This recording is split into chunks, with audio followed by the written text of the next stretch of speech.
Gloire à Dieu, merci beaucoup pour votre fidélité et je voudrais vous souhaiter la bienvenue. Alors nous sommes très heureux de vous accueillir pour ce culte dominical. Nous croyons que Dieu va nous étonner, il va nous toucher, il nous fera du bien pendant ces moments au nom de Jésus. Lorsque le peuple de Dieu se met en accord, Dieu est présent et il manifestera sa puissance dans la vie de chacun de nous, comme nous prions maintenant. Prions. Papa, merci pour ces moments merveilleux dans ta sainte présence. Nous sommes venus à tes pieds pour t'adorer. Tu es le Dieu digne d'adoration et quand nous t'adorons, tu déverses tes bénédictions dans la vie de ton peuple. Et nous sommes venus aujourd'hui pour dire, Seigneur, que tu es merveilleux, que tu es glorieux, que tu es grand, que tu es tout-puissant. Je prie que pendant ces moments, la révélation de ta parole fasse du bien à chacun de nous et qu'au sortir de cette rencontre avec toi, que chacun se trouve alors dans une position de domination, une position de joie, de paix, de bonheur au nom de Jésus. Père, merci pour la réponse. Au nom de Jésus, nous avons prié. Amen. Gloire à Dieu. Nous sommes très contents de savoir que vous êtes à l'écoute et que maintenant, dans l'unité de la foi, nous sommes en train de célébrer le roi des rois, le Seigneur des seigneurs. Ma prière est que toutes les bénédictions de Dieu, oui, en un colis, vous soient données et à partir du ciel au nom de Jésus. Aujourd'hui, nous voulons considérer ce message intitulé « Pourquoi le monde dégringole-t-il et s'effondre-t-il aujourd'hui ?» Une grande question, pourquoi le monde dégringole-t-il et s'effondre-t-il aujourd'hui? Les gens ne comprennent pas. Mais la parole de Dieu est claire là-dessus. Quand nous lisons dans Ésaïe chapitre 24, lisons le verset 19. Alors, il est dit là-bas, verset 19, jusqu'au verset 20, il dit, la terre est déchirée, la terre se brise, la terre chancelle comme un homme ivre, elle vacille comme une cabane, son péché perd sur elle, elle tombe et ne se relèvera plus. Au verset 21, la Bible continue en disant, en ce temps-là, l'Éternel châtira dans le ciel l'armée d'en haut et sur la terre les rois de la terre. Alors, comprenez, ici, c'est un signe fort. Quand nous observons les choses qui se passent dans le monde, nous voyons que c'est ainsi, nous voyons un monde qui court vers son terme. Et Dieu dit que je châtirai l'armée d'en haut, les forces du mal, les puissances dominatrices, les puissances démoniaques qui contrôlent le monde et qui amènent les gens à pécher contre Dieu et à multiplier les péchés sur la terre. Mais il dit, ce n'est pas seulement l'armée d'en haut, mais il dit aussi sur la terre, les rois de la terre. Ça veut dire quoi?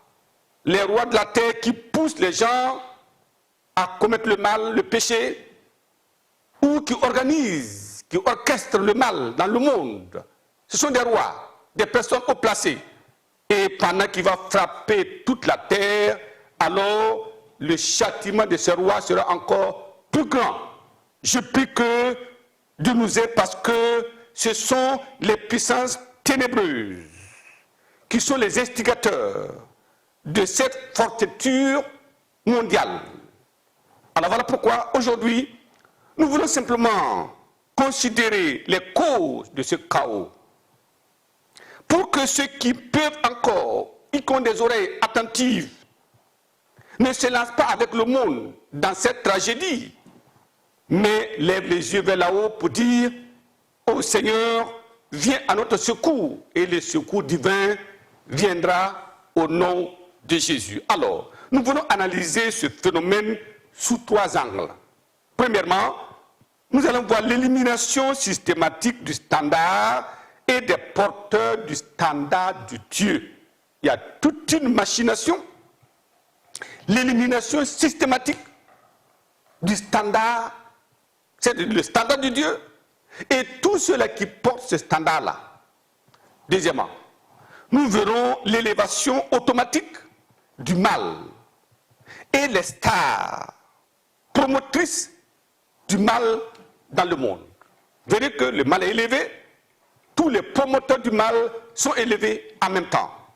Troisièmement, nous verrons l'effondrement des valeurs identitaires, les valeurs qui incarnent l'existence de l'homme, la foi de l'homme.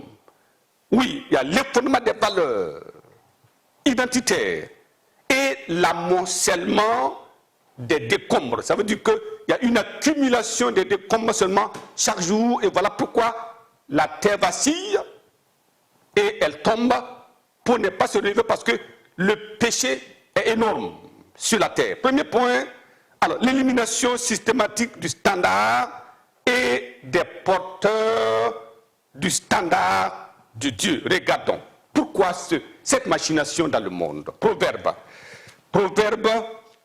chapitre 14. Les gens pensent que les choses viennent par hasard.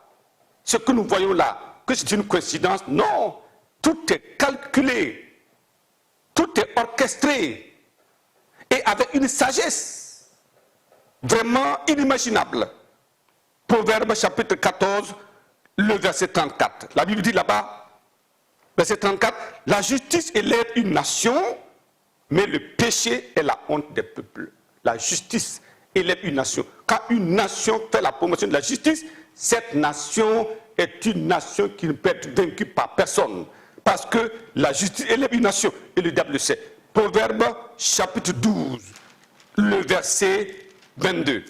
Il nous dit là-bas, verset 22, les lèvres fausses sont en horreur à l'Éternel, mais ceux qui agissent avec vérité lui sont agréables. Deux choses qu'il faut identifier ici, la justice d'un côté et la vérité de l'autre côté. Alors, sachez que la vérité et la justice forment l'ossature, oui, du standard de Dieu.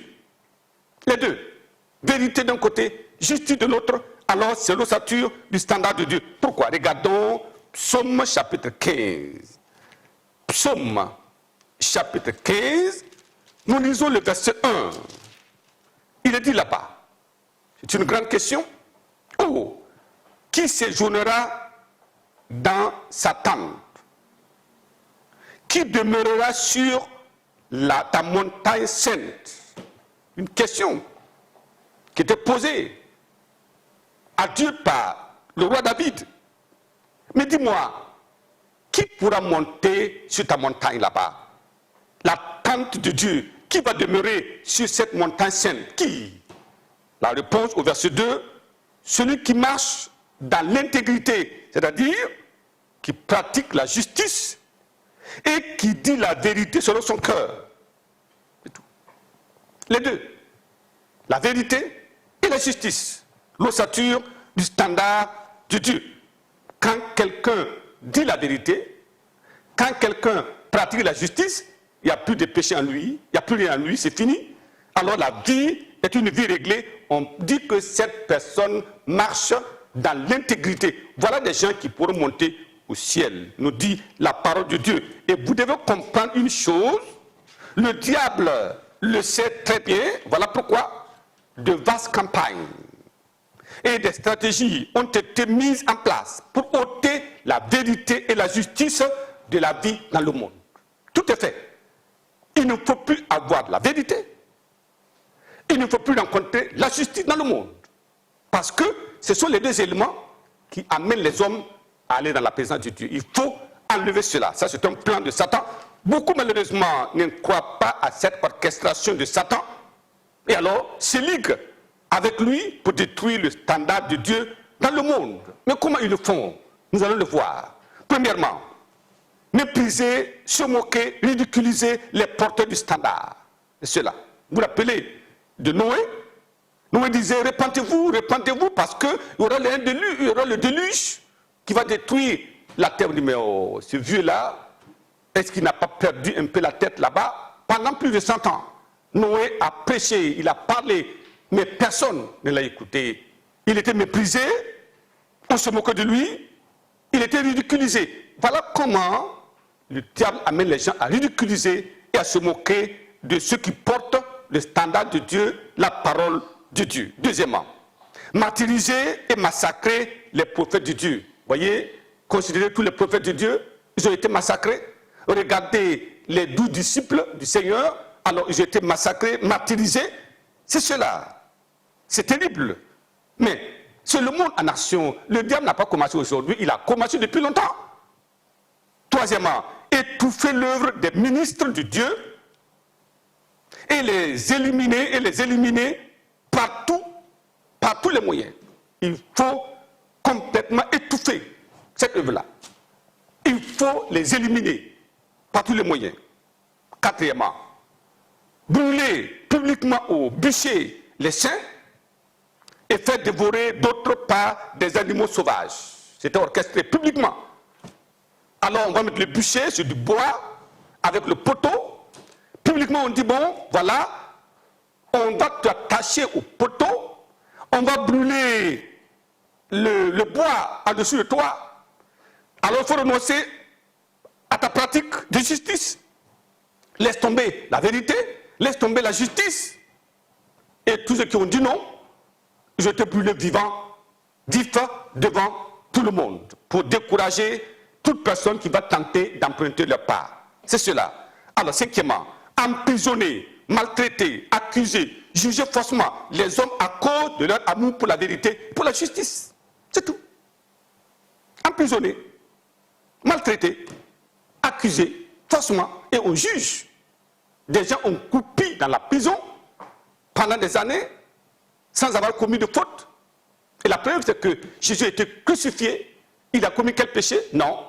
Et donc ceux qui se disent, nous allons être des porteurs du standard, de la vérité, de la justice, ils auront ces problèmes. Jésus l'a dit, vous serez persécutés. C'est comme cela. Ils m'ont persécuté, vous vont vous persécuter aussi. Mais soyez joyeux. Gloire à Dieu. Soyez joyeux. Sixièmement, empoisonner secrètement d'autres. Pour leur amour, pour la vérité aussi. Empoisonner. Là, on les empoisonne. Et septièmement, aujourd'hui, c'est la tuerie par les médias et le complot savamment orchestré. Regardons Ésaïe chapitre 59.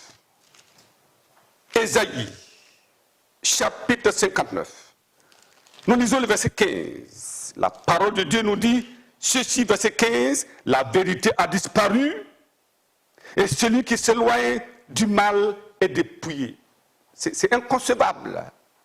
Et c'est cela la vérité. Cette vérité a disparu. Quand quelqu'un se lève en disant, je vais m'éloigner du mal, alors il est dépouillé. Voilà la loi d'un monde en délire aujourd'hui. Vous savez, le réformateur John Knox d'Écosse disait ceci, car justice et vérité ne sont pas au milieu des fils des hommes. Il a dit ça. Quand il voyait les reines, ceux qui étaient élevés en dignité, quand il voyait les culottés, comment ils falsifiaient les documents, détruisaient, tuaient, envoyaient brûler les croyants, les chasser des villes et des pays. Il a dit non, vérité et justice ne sont pas au milieu des hommes, des filles des hommes. Et à cause de tout cela, alors la reine d'Écosse a déclaré ceci. Alors il dit quoi? C'est Marie Stuart dirait à l'ambassadeur de sa cousine Élisabeth d'Angleterre que l'Écosse est trop petite pour les contenir tous les deux. C'est-à-dire le réformateur et puis elle. Pas possible. L'Angleterre est trop petite parce que soit c'est elle, soit c'est le réformateur. Donc la vérité était combattue et voilà comment le combat a été mené depuis longtemps jusqu'à aujourd'hui et nous nous retrouvons avec un monde sans vérité, un monde sans justice et un monde sans Dieu. Voilà maintenant, les hommes sont en train de planer dans l'air comme cela, sans justice, sans vérité et sans Dieu. Cela nous amène à notre deuxième point, l'élévation automatique du mal et des standards promoteurs de mal. Vous voyez tous ces stars, c'est pas des standards, des stars qui sont dans le monde. Vous les verrez, sont influents. Mais pourquoi? Genèse chapitre 6. Voyons Genèse chapitre 6, verset 5. Il nous dit là-bas, verset 5, l'Éternel vit que la méchanceté des hommes était grande sur la terre et que toutes les pensées de leur cœur se portaient chaque jour uniquement vers le mal. Voilà la vérité. Oui, les pensées, uniquement vers le mal. Ça, c'est terrible. L'homme qu'il a créé à son image est maintenant en train de se dérober dans les mains de Dieu et c'est le mal qu'il s'adonne. Et Dieu se repentit. Il dit, l'Éternel se repentit d'avoir fait l'homme sur la terre et il fut affligé en son cœur. Aujourd'hui, le cœur de Dieu est affligé.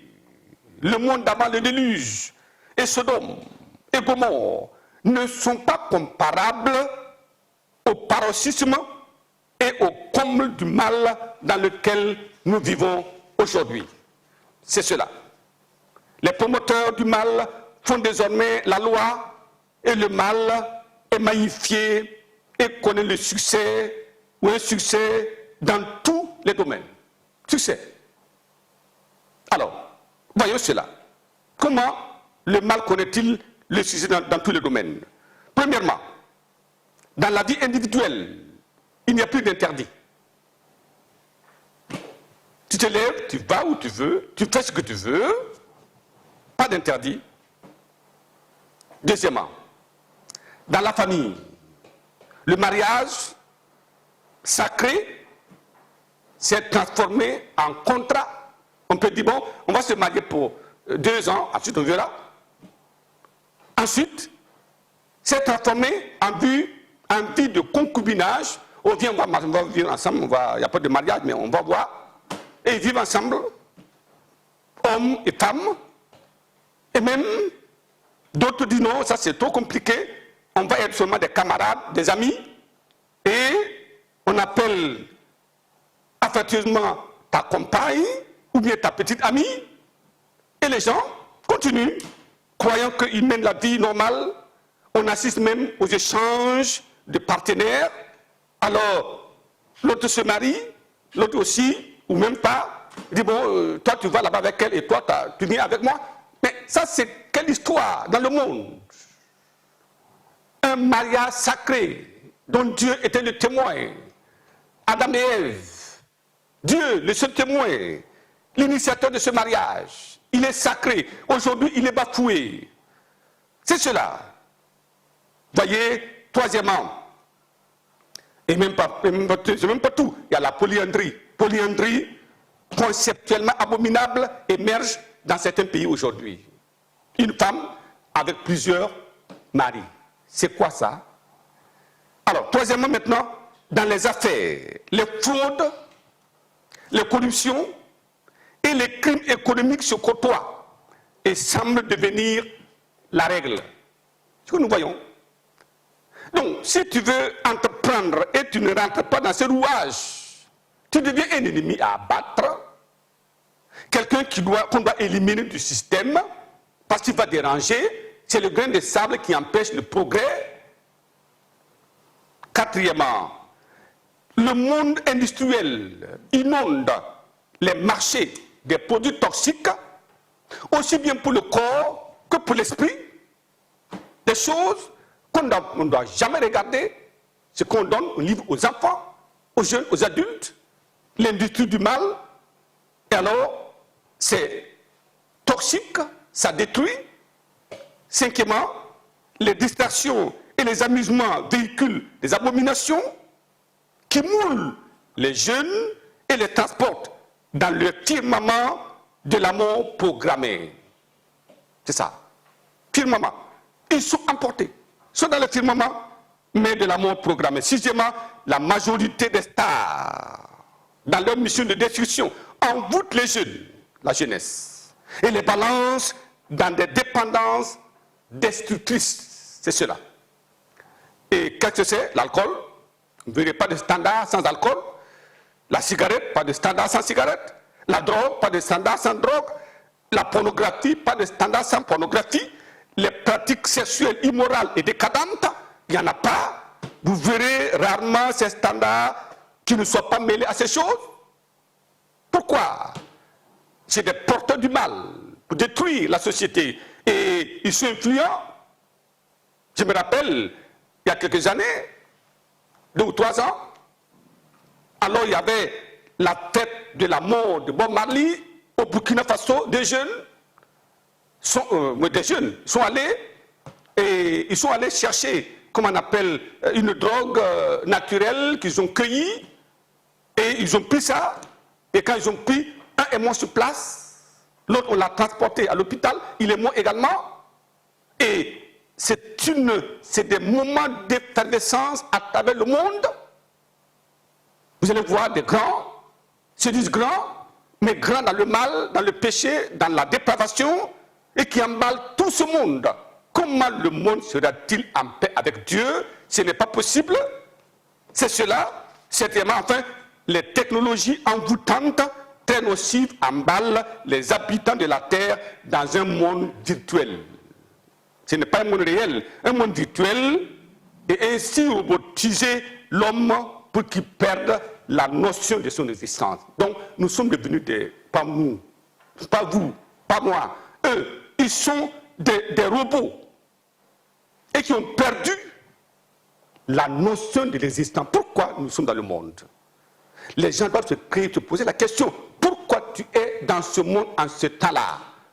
Pour aller avec le monde dans le péché? Non. Dieu a tant meilleur, oui, un meilleur comportement que cela. Alors cela nous amène alors à notre troisième point. C'est cela, parce que le monde s'est retrouvé en train de patauger dans cette mer boueuse de péché, du mal et de la désintégration. Le déclin est très proche. Troisième point, je dis, l'effondrement des valeurs identitaires et l'amoncellement des décombres.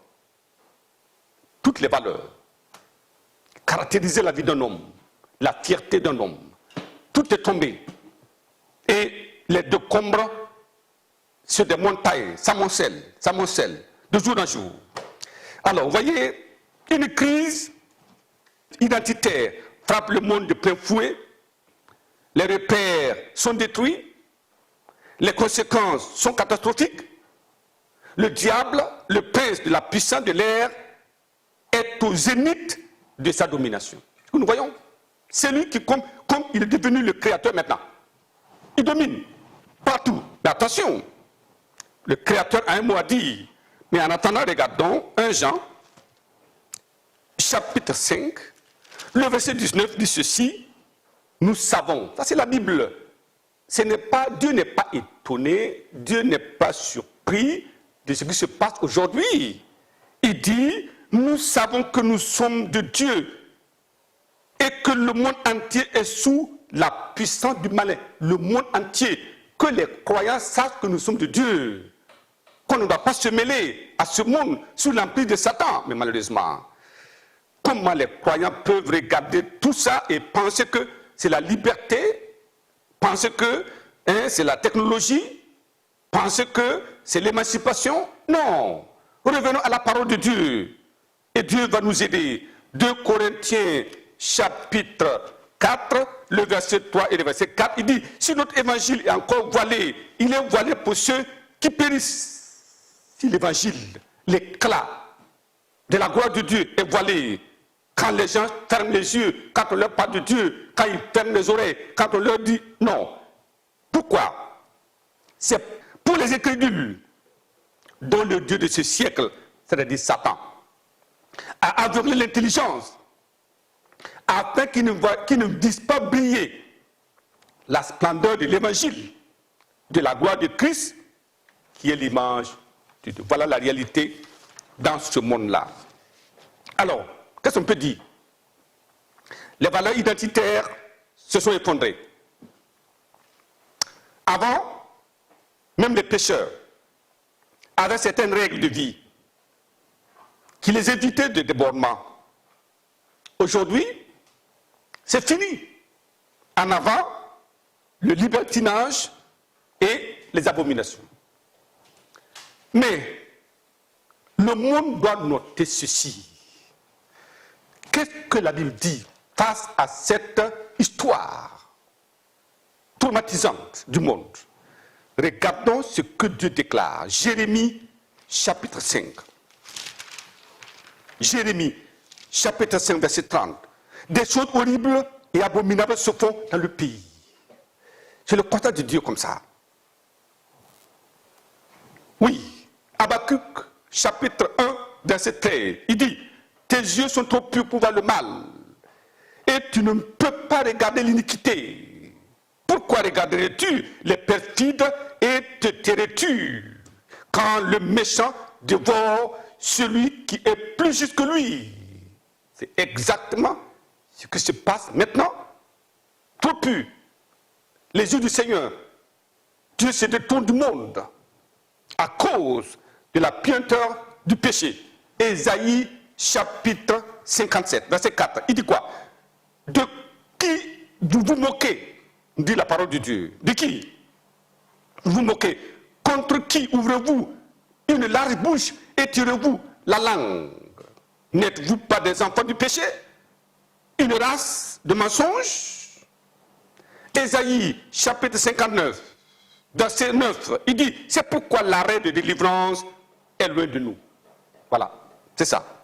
Et le salut ne nous atteint plus. Nous attendons la lumière et voici les ténèbres. Oui, la clarté et nous marchons dans l'obscurité. Nous tâtonnons comme des aveugles le long des murs. Nous tâtonnons à minuit. Oui, nous tâtonnons comme ceux qui n'ont point Dieu. Nous chancelons à midi comme au midi. Au milieu de l'abondance, nous ressemblons à des morts. Nous grondons comme des ours. Nous gémissons comme des colombes. Nous attendons la délivrance et elle n'est pas là, le salut, et elle est éloignée. Ça, c'est le constat de Dieu. Je prie que Dieu nous donne la compréhension que nous avons besoin de comprendre et de prendre une décision en des temps pareils. Quelle est l'invitation de Dieu? Comme nous prions maintenant, Ésaïe chapitre 45, le verset 22. Tournez-vous vers moi et vous serez sauvés. Vous tous qui êtes aux extrémités de la terre, car je suis Dieu, il n'y en a point d'autre. L'appel. Tournez-vous vers moi. Allez-vous vous tourner vers lui? Une invitation à prier maintenant. Je prie qu'aujourd'hui, la réalité des faits, je demande que ce jour-là soit un jour blissement béni. Bénis ton peuple, le monde est en désintégration, tout dégringole. Et je prie aujourd'hui, Seigneur, aide ton peuple, bénis ton peuple, glorifie ton nom au nom de Jésus. Père, nous te disons merci parce que nous savons que tu le fais. Et comme ils viennent, pardonne, lave, purifie les cœurs des choses mauvaises. Au nom de Jésus. Père, merci pour la réponse. Au nom de Jésus, nous avons prié. Amen.